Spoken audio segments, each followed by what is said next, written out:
Thank you once again, Professor, and thank you, Mr. Dan. Ladies and gentlemen, it is my pleasure to welcome the next exciting keynote session for this afternoon. We are fortunate to have an exceptional leader in the editorial and publishing world with us, Ms. Renisha Winston, editorial director, who has demonstrated remarkable dedication and expertise in shaping the thought process of her team and ensuring that creative ideas are seamlessly brought to life. Ms. Winston's role as an editorial director goes beyond the traditional duties. From finalizing topics to overseeing the entire printing process, she ensures that every detail is meticulously managed. Her involvement spans every phase of the editorial process. As an editor, Ms. Winston's commitment to preserving the author's voice while improving their work is truly remarkable. As an internal reviewer, she is instrumental in selecting the right papers to publish, providing readers with creative and insightful content. Ms. Renisha's passion for her work is evident in everything she does. She approaches each project with a sense of purpose, always striving to deliver the highest standards, and this dedication has made her a standout leader in her field. It is with great excitement that I invite Ms. Renisha Winston to join us online to deliver the next keynote session, where she will share her invaluable insights on editorial excellence and the creative process as well. Please join me in welcoming Ms. Renisha Winston online. Thank you for the introduction.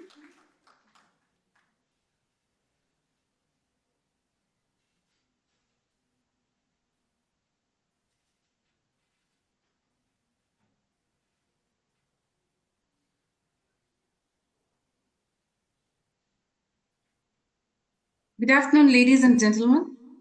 The topic for today's keynote is Understanding Research, the Importance of Research.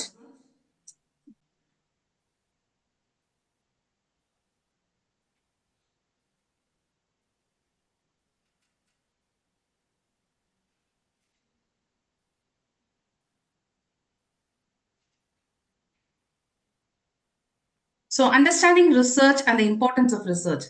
Research empowers us with knowledge. Though scientists carry out research, the rest of the world benefits from its findings. The purpose of research is to inform action through results, gather evidence for theories through literature review, and contributing to a developing knowledge in a field of study. It could be any field of study. In short, research expands the knowledge base and builds credibility for future research.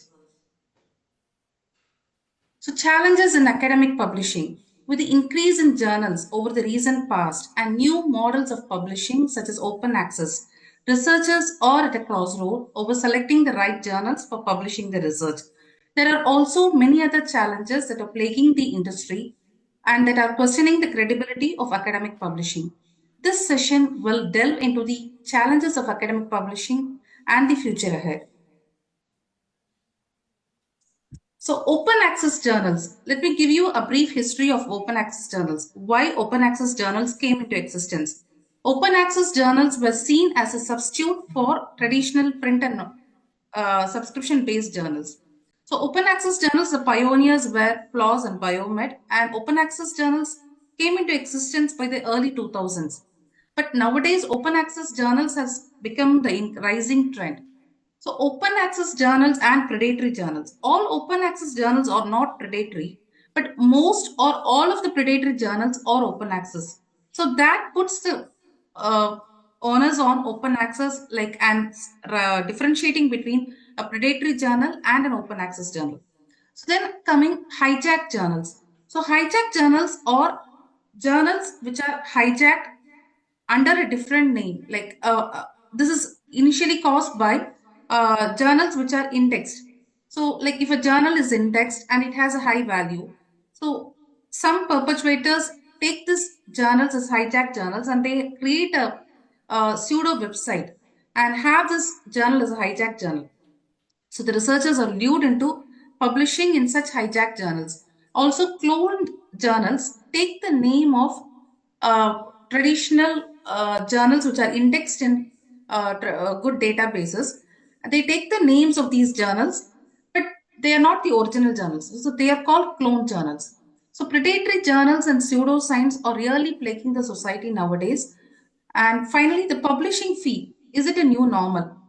So initially, the publishing fee was considered that because the high cost of subscription fee, so publishing fee by authors was considered as to compensate the subscription cost which was paid.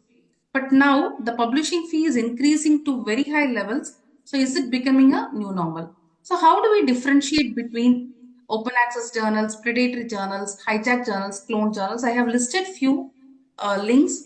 So you can check the blog by Cabels, which is a predatory report criteria. So you can check the criteria each one by one. So to see before you submit a paper whether the journal is a predatory journal or not. You can also use thinkcheckandSubmit.org. Third, for checking the list of hijack journals, you can go to retractionwatch.com. For checking clone journals, you can go to Amity University's Quality Journal app, which gives you certain parameters to check clone journals. Other concerns in academic publishing are the rising cases of retractions, which is also a common case with big publishers nowadays. So why is retraction happening? Retractions are happening because large number of fake articles are getting into good journals, index journals, due to paper mills and other such problems. So finally, these papers are getting retracted in huge numbers. Like we are hearing cases of IEEE retracting 400 papers, Springer retracting close to 800 papers. Last year, the number of papers retracted over the past 2 years from Springer itself is almost 2000 papers. So then the predatory journal citations is also a major concern with almost around 300 predatory journals existence in Scopus, the database which we all look forward to. Third one, the exorbitant article publishing charges. It is ranging from 300 USD to 11,000 USD. Nature is charging up to 11,000 USD for per article. Then paper mills. The paper mills are a huge issue in developing countries, like others are attracting to paper mills. And I think the publish or perish is creating a need for paper mills so that like others are using paper mills to create fake papers. And that is a major problem in academic publishing. Citation rings. So we all know like the highly cited,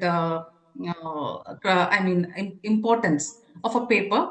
So to create a value or create the citation, there are many citation rings which are in operation in academic publishing. Like even reviewers are adding their papers to the review comments for that, so that authors have to cite these papers to get their papers published, which is a very, very wrong practice. Then we see sale of authorship for index journals.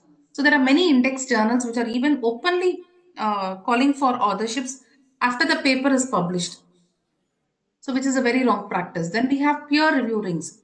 So in a good index journal, the peer reviewers form a ring, or like they have a nexus among the authors and the peer reviewers, which is leading to low quality papers getting inside a good quality journal.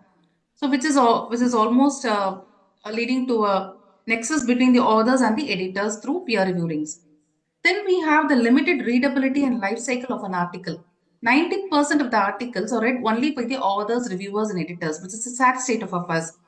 Where is the real value for the papers that are being published? Archival freedom, green open access to authors are being denied in many journals, which is actually a fundamental requirement for any author to have an access to his own article that is published. So then we need to consider that there is a journal is being continuously published, even if it is indexed or not. The audience engagement through content recommendation to increase the value of the published article is also very important. In many cases, there is also bribing of editors happening, more particularly in the case of special issues. And finally, AI generated content is becoming a huge issue, which is leading to a lot of tortured phrases. So the credibility and reliability of citation databases such as PubMed, PubMed Central, Midline, and Web of Science, which we depend on as trustworthy research references, are now being called in question as these citation repositories are also being riddled with poor quality publications in fraudulent journals. predatory open access journals or indexed in reputable databases are revisiting issue or a recurring problem. It has been published in NCBI and I have given the link. So recent examples of predatory journals that were included in these prestigious databases and later removed include, I have given only 2 examples, but there are numerous other examples. We are frequently seeing cases of journals being excluded from Scopus and Web of Science every quarter nowadays. Earlier, it never used to be like this, but we are seeing huge numbers of journals being expelled from these lists. I'll give the example of the Journal of Positive School Psychology, which had an enormous increase in papers published after it was included in Scopus. Then the Arabian Journal of Geosciences, a Springer Nature journal, which slapped more than 400 papers with expressions of concern, which was published in Retraction Watch, with a list of papers. So for the case of positive school psychology, it significantly increased the number of papers it published in 2022. It's interesting to see how the papers declined after it was removed from Scopus. So I have taken the source from predatorypublishing.com, a research sleuth website. So the journals published in these journals, which subsequently increase the number of papers after they are included in Scopus, they even include papers which are not relevant to that field. If it is positive school psychology, they will even be ready to include a paper which is related to engineering. So that is a serious concern in academic publishing. So I am giving the case of Arabian Journal of Geosciences, where 400 papers were retracted due to gibberish papers. If you can read this, I'll read few titles: Analysis of Swan City Water Pollution Characteristics and Urban Music Emotional Expression based on GIS system. Parameter estimation based on rainwater characteristics and garlic nutrition human gastrointestinal absorption calculation. So such gibberish papers get accepted in such prestigious journals due to all the above mentioned factors which I mentioned in academic publishing.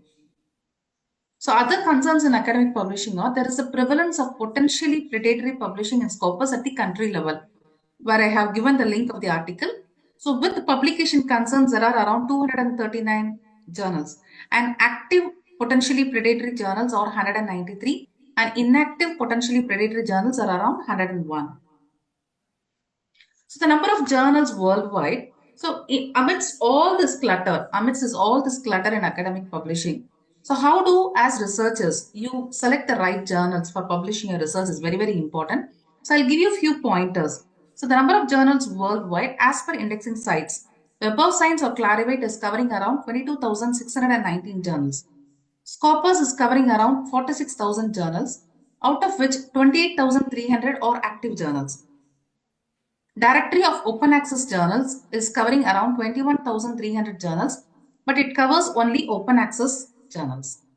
So number of journals worldwide by top 5 publishers, that is Springer, Elsevier, Taylor and Francis, Wiley and Sage, all put together is around 11,300 journals, with Springer publishing around 3,000 journals, Elsevier around 2,900, Taylor and Francis around 2,700 journals, Wiley 1,600 journals and Sage 1,100 journals. So who are the 100 largest scientific publishers by journal count? A web scraping approach has been published in the Journal of Documentation by Nishikawa and Pasher. So it is estimated there could be more than 50,000 academic journals, out of which 25,000 to 35,000 are peer-reviewed journals. But there are more than 1 lakh estimated journals, apart from the good quality academic journals, which includes the predatory, hijacked and cloned journals. So it is very important in this scenario for researchers to select the right kind of journals while publishing their research. We have both traditional print and online and open access journals. SCI and SCIE. SCI is a subset of SCIE. Science Citation Index Expanded, Social Sciences Citation Index, Arts and Humanities Citation Index, and Emerging Sources Citation Index are quite a few good ranking systems. Then we have Scopus or SCImago ranking, which Q1, Q2, Q3, and Q4 ranking. We have a list by Harsing, a professor in management. She has a list called Publish or Perish, which is a software program that retrieves and analyzes journals. Cabell's publishes both journalitics and predatory reports to differentiate between good quality and predatory journals. Then we have Ulrich Web Directories, which gives a list of peer-reviewed journals. Also, we have Directory of Open Access Journals that gives a list of open access, good quality journals. Checking legitimacy have multiple factors. So how transparent are the journal's procedures and policies? Example, publication, fee, copyright, etc. Then editorial board. Does the editorial board have recognizable and reputable members listed? Is there diversity of membership? Online reviews. If you search for the journal's name online, do you find many negative comments among the research community? Editorial quality. Does the journal publish manuscripts free from typographical, grammatical, or other obvious errors? Indexing. Is the journal available in leading indexing databases? Is it verified? Do you have the contact details of the editor to contact by telephone, email, or post? Does the journal have international publishing associations? How many years is the journal being in print or online? How is the publisher's reputation? Is the charges clearly outlined? These are multiple factors that you as authors need to be aware of. Ways to identify predatory journals. They promise fast publication. Their website targets authors, particularly early researchers. Policies. The journal does not have a clear policy on retraction, corrections or errata or plagiarism. There are many copyright issues. The journal claims to be open access, but it will retain the copyright of the published research, or it fails to mention the copyright. Then the publishing fee is not mentioned. And so initially they will tell no publishing fee. And once the paper is accepted, they will come with the huge publishing fee. So preservation of content. There is no information on how the journal's content will be archived or preserved. Non-relevance. The scope of the journal is not clear. Lack of editorial standards. The website contains spelling and grammatical errors and a lot of tortured phrases. I'll give you a few examples of tortured phrases in the next slide. So ways to identify a predatory journal. So if you just glance to the website, always it is very good for a researcher to go through past published research of any journal that they are going forward to publish in or going forward to submit the paper in fact. Because see, the normal terminology is sensitive information. The tortured phrase is touchy information. Random value, irregular esteem. See how the meaning of the sentence itself changes completely. Deep neural network is changed as profound neural organization. More and more, extra and extra. Big data is colossal information. Back propagation algorithm as backspread calculation. Number of features as quality of highlights. Data loss as data misfortune. So the tortured phrases totally take out the meaning of the paper. And only paper mills create such gibberish papers. And just see the next slide, next figure. The use of heavy metal. The same heavy metal is mentioned as overwhelming metal and also substantial metal. So difference between reputable and predatory journals is reputable journals follow all standard practices, but predatory journals provide falsified information about readership, importance, and associations of the journal. Misleading metrics. Predatory journals give misleading metrics or lie about their impact factor, editorial board, and content. Hijacking. Some predatory journals create a very similar looking website or use the same branding of a reputable journal to trick authors into paying or publish with them. This type of predatory journal is known as a hijacked or imposter journal. Cloning. Cloned journal uses the same title as a reputable journal and shows the same international standard serial number on its website, but it is not the original journal. Deception. Predatory journals may steal intellectual property through deception, engage in fraudulent or fake peer review, or even accept papers without the review. The ulterior motive of a predatory journal is only making money. And most predatory journals have very flashy websites. So these are few indicators to identify between a reputable and a predatory journal amidst the challenges of academic publishing. So how to identify a good academic journal rather than Web of Science or Scopus? So most of the researchers target for index journals, such as journals which are included in Scopus or Web of Science. But early researchers can start a career by publishing in good peer-reviewed journals also. In that case, you have to have it published in a journal that follows a double-blind review, that should have a prominent editorial board. It should have a low acceptance rate, around 25 to 30% of acceptance. It should be abstracted in other databases such as EBSCOhost and PROQUEST. It should have an ISSN and EISSN. It should be available both in print and online forms, which is more preferred to have a wider citation prospect through its online version. You should be able to view current and past issue abstracts so that when you read through the abstracts, you will be able to understand the editorial quality of the journal. It should have clear information on the author guidelines and the peer review process. There should be a digital object identifier. The journal should provide a green open access to authors, which is a fundamental right for the authors to have access to the published version of the paper. Also, it should not charge a publishing fee. I leave it to the contemplation of the authors. So understanding the publishing process, I think like this is one area many authors fall prey into, because like in a good quality journal, it will take minimum 2 to 3 months to a maximum of 6 months to a year to get your papers published. But most of the time, due to the publishing pressure, authors go for journals that publish their papers fastly. So that is when they fall prey into predatory journals. So once a paper is submitted to the journal, it is checked for relevancy. Only then it is moved in a good quality journal. Next step is plagiarism check. The similarity percentage should not exceed more than 10 to 20%. If the paper does not clear the steps, it is rejected. So this is called desk rejection. So if a journal does not follow all the steps, you have every right to withdraw your paper at the initial stages itself. So the criteria to publish in a good journal, many a time I see young researchers struggling to publish in good quality journals because they don't understand how a good paper should be. So the good paper, you have to consider a few points before submission. Is it within the scope of the research? Is it relevant to the journal? Is the similarity percentage lesser?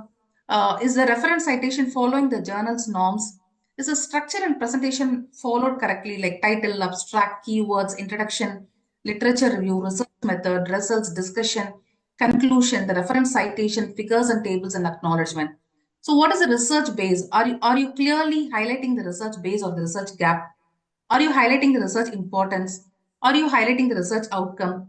Are you giving the future scope and global perspective? Are you following publishing ethics? All these are very, very important to get your papers published in an indexed or a good quality journal. The structure and presentation, I'm not explaining this in detail, but like you can see the slide, it is very, very, in a good quality journal, all these factors are very clearly followed. And that is why we have an editorial board or we have peer reviewers to check your papers. So all these criterias are very, very clearly followed in a good quality journal. And all these criterias are taken into consideration because see, there might be many papers that clear the mark of relevance. There might be many papers that clear the prospect of peer review. There could be, but when it comes to the final editor in chief's selection or the editorial director's discretion, the final few papers which are published will have all these factors in a good quality journal. So that is why I'm telling you to take note of the slide. You can take note of these points, like how a good quality paper should be. So even publishing ethics is very, very important. The sentences, figures, and data must be original. Data and errors must be truthfully reported. When you have collaborations, keep all authors involved or keep informed them on all publishing decisions. Plagiarism should be avoided at any stage of submission. Dual submission is very unethical. You cannot submit to two journals at the same time. And withdrawal of paper after the peer review is also unethical. And you should follow the reference citation, whether it is MLA or APA or Chicago style, Harvard, any style the journal is following, you need to follow that reference citation. So the future of academic publishing, how is it going to be? Is open access for all? Are we as a society ready for open access journals? I am asking this question to the researchers and others present at the audience because like open access also means open science. We are opening up all information related to health and all other important factors which are concerning to the society. And you know how even young, the internet is open up to anyone who is searching for any key terms. So is open access or like giving access to key information to even a small kid is very important. I'm sure that, okay, for citations, we need open access. We need open access for researchers who are concerned with open access. But I think open access should not be a open for everyone because the internet is also giving all sensitive information outside. Second, content databases is the future. For example, recently, during the COVID pandemic, the World Health Organization started a database called WHO COVID Literature. So it published all literature which was related to COVID, and it was free for everyone to access, for all researchers to access, for all anybody who was in the health sciences to access. So that like the research was happening faster because we were running behind vaccines and all that. So it was a very very key happening that happened in publishing during the COVID period. So in that way, we have to have suggested databases for all 17 goals of the UN SDG because as my previous keynote speaker spoke, but we need to be a responsible society. We need to move from a consumeristic society to a responsible society. So that is more important in all fields. So like I think we need to have suggested databases for all 17 UN SDGs, and these UN SDGs should be open to all researchers. So that is very, very important. And I think I perceive a future that will have reduced importance on academic rankings and impact factors. So I'll come to this point in the next slide. And also the publish or perish culture. Is this a reason for all this? Because like I see researchers are sometimes forced to publish. They are not ready with their publishing, but they are forced to publish, okay, minimum 2 to 3 papers before you complete your PhDs. All these is forcing for your promotions. So all these factors, universities and governments are putting pressure on researchers to publish, and which is why we have so much of concerns in academic publishing arising every day, such as all those which I listed earlier. So if it is only like for people who are interested, you publish. If that is the norm, we will not have such issues in academic publishing. And role of governments, is it needed or not? So I will read this question. I mean, these are my, I conducted these polls in LinkedIn. In the research ecosystem with much emphasis on indexing, whose role according to you is very important? Is it the authors? Is it the publisher or journal? Or is it the indexing databases? I was thinking that I will get the maximum response for authors because they are creating the research. Journals are only a platform to take that research forward. And indexing databases are only creating a repository for future research and for citations to be calculated. But the 39 votes, it's only a small sample, but we had publishers or journals. It was placing more importance on the journals or publishers, and most of them who answered this question were authors, but they were placing the importance on journals, not on their own research.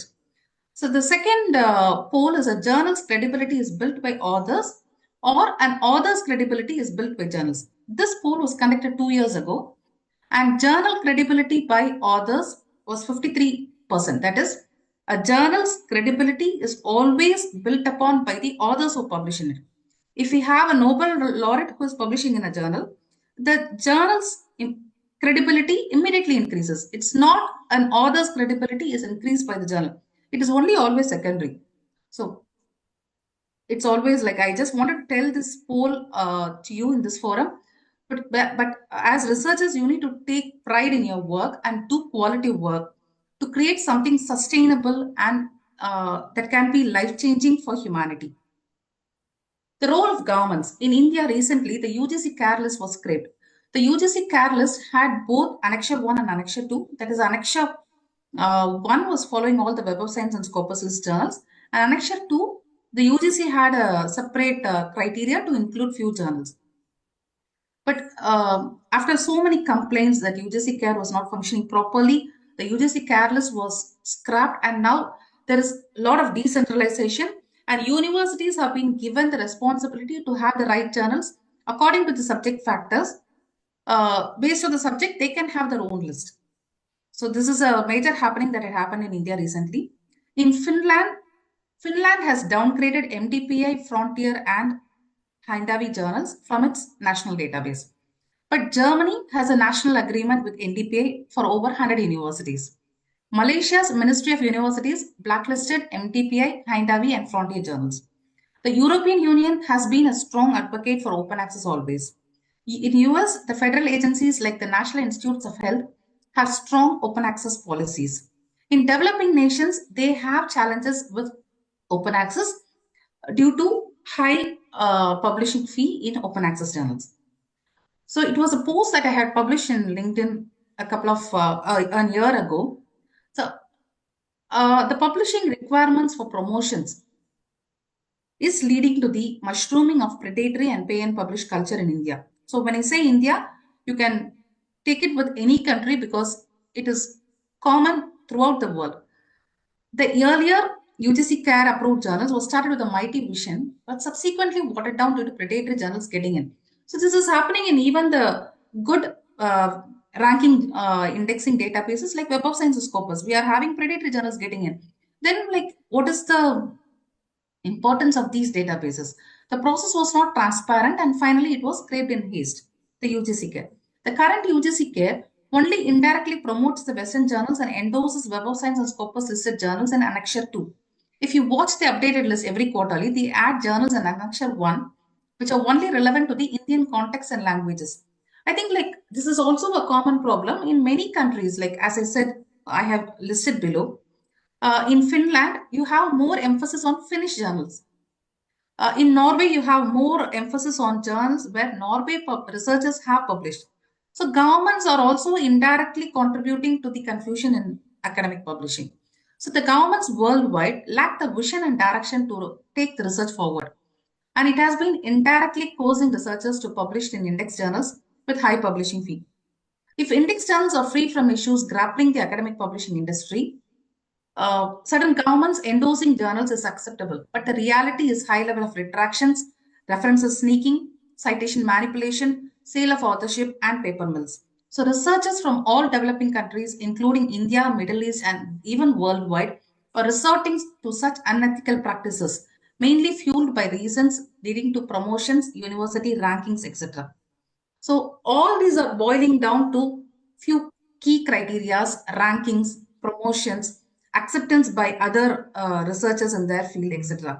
If all these are not taken into consideration, and if a researcher is given the free hand to do a research to change humanity for the better, to create a safer and better earth, I think the challenges in academic publishing will not be a topic to discuss at all. So I would like to close with this quote. I'm not sure who wrote this, but the entrance gate of a university in South Africa. The following message was posted for contemplation. Destroying any nation does not require the use of atom bombs or the use of long range missiles. It only requires lowering the quality of education and allowing cheating the examinations by the students. If you replace students by researchers, this is what is happening today. Patients die at the hands of such doctors, buildings collapse at the hands of such engineers, money is lost at the hands of such economists and accountants, humanity dies at the hands of such religious scholars, justice is lost at the hands of such judges. The collapse of education is the collapse of the nation. The collapse of research is the collapse of humanity because research has been the fundamental factor that has uh, brought us since the invention of the wheel to the current state. Research has been a main factor that has made considerable changes to humanity. So, with these few words, and for thanking for the opportunity to speak in such a forum, I thank Dr. Trey Ponselvan for the opportunity and also Curtin University. And I mean, I'm only requesting all researchers here to think before you publish, make clear choices while selecting your journals, make use of proper ethical practices while publishing your research. Thank you, one and all.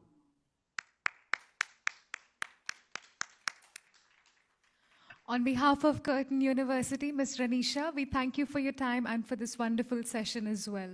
Thank you, ma'am. To all our presenters,